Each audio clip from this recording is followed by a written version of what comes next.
Hey everyone, it's Marissa. Good morning. It is Sunday morning and I am here because I have been asked by a couple of you ladies out there to do a flower tutorial on all the flowers that I have been creating the last few months. This is all the flowers that I do have left. If you are a subby of mine and you saw my previous videos, you know that I've been on a flower making kick the last couple, I'll say 2 months.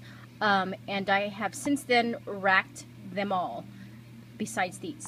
So before I do this tutorial, I wanted to say thank you to all you ladies who have subscribed to me and have been subscribed to me for a very long time, and to all my new subscribers. And so like I said, a few of my subbies and my girlfriends here on YouTube asked me to do a tutorial on my flowers. So they pulled my arm, yanked my toes, and twisted my ankles, so I said, okay, I'll do it. But before I do that, I want to say that these flowers are not my design. There are millions and millions of flower tutorials out there. So again, this is not, I did not come up with this. Everybody has their own take on the flowers. Everybody has awesome flower tutorials, and I wanted to just mention, go check out Amy, who is Tutu Amy. Hi Amy. She did a really cute flower tutorial yesterday, so I will put her link down below to her tutorial to go check it out, because it is similar to what I am going to show you guys today. So these are the different types of flowers that I have been making the last couple months, and they are super cute and shabby. So these are it, and you could use anything from lace to fabric to anything you want to use. You can make a flower. So what you are going to use, and I think I'm going to do a tutorial on this flower right here because it's really simple. So what you're going to need is your scissors, of course, a flower center, a needle and a thread, and some fabric. So let me just get this out of the way so I can show you guys. This fabric here is some eyelet trim that I purchased from the swap meet, and this is about, I want to say, 12 inches long. And also, you can make your strip as long as you'd like. So it's just up to you how you want your flower to look. It's fun to just play around with it to see how you would like your flower to your liking. So this is about 12 inches. And again, we are doing this flower right here. And then I cut some tulle up, and this is about 18 inches. So this is longer. And then you'll also need some kind of backing. So I have this felt backing here. And this trim is, if you're wondering, my favorite trim from Hobby Lobby, which is this one. If you guys don't have a Hobby Lobby, then you could also use regular tulle on a spool, and then you could just cut them down to strips. So the first thing that we're going to do is get our needle and thread, and we are going to thread the needle. And let me see. I'm sure you guys know how to do this already. So you're going to do that. And then you're going to cut it. And then you're going to tie a few knots at the end of the thread.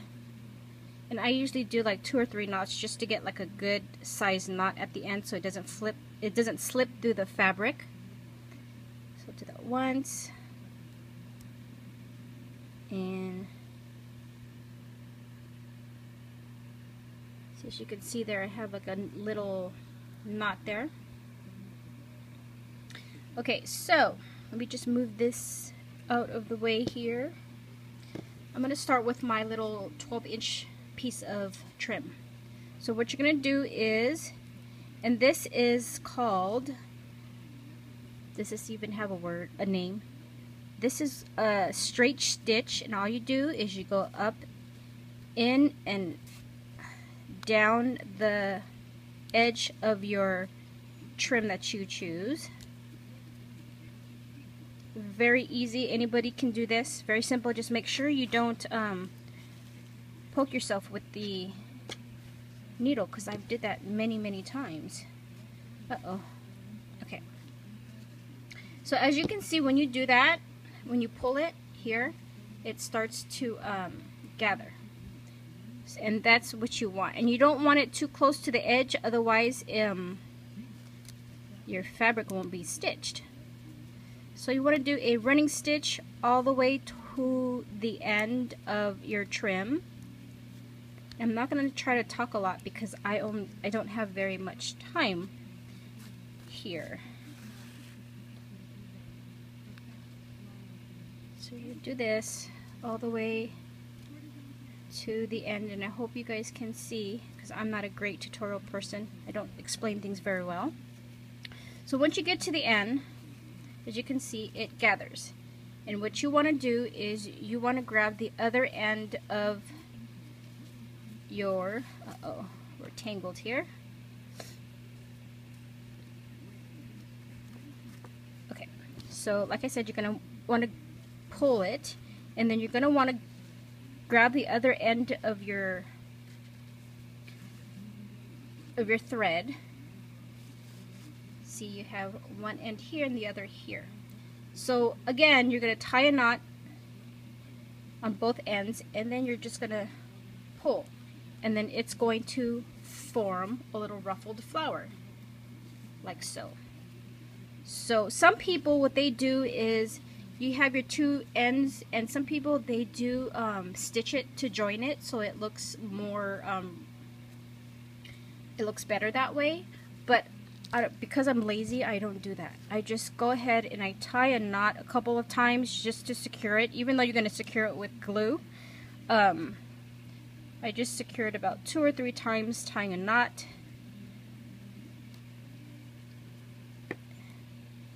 And then you cut it. And then there you have your little flower. And this is the top layer of that. Okay. So that's done, and then you're going to repeat this, and you are going to thread the needle again. I hate doing this part. Can't see. Sorry. I'm trying to get it in frame, and okay.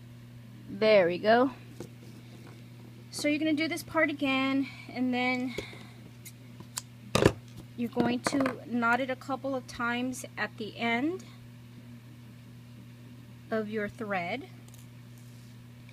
And like I said, I do it about 2 or 3 times just to get a good sized knot so it doesn't slip through the fabric or whatever you're using. One more time, just for good luck.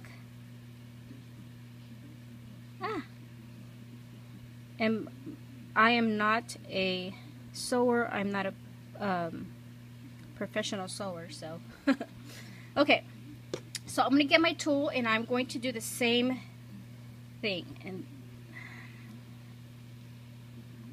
oops. So there you can see I'm gonna go and I'm just gonna stitch right in the middle of these 2 stitches that are here already. So I always start going down into my trim and then go up. So you're going to do that.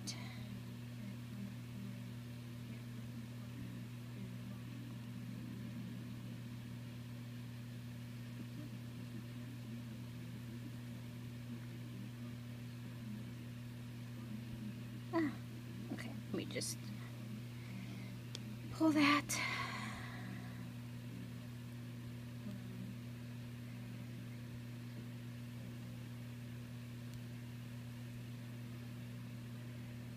It's no, there's no rules to this. You just do what you feel like doing. Like I said, you could use anything, any type of trim, any type of fabric, lace, anything. And this one doesn't want to cooperate with me because it was on the spool and it's been smashed up on the spool and it doesn't want to straighten out. Which I should have did was flat ironed it so it will be flat. So we're almost done here. And when I layer my flowers, I like to have one of the strips longer, so that's why I did 18 inches of that. Okay, so when you're done, again, get to the end of, okay, let's,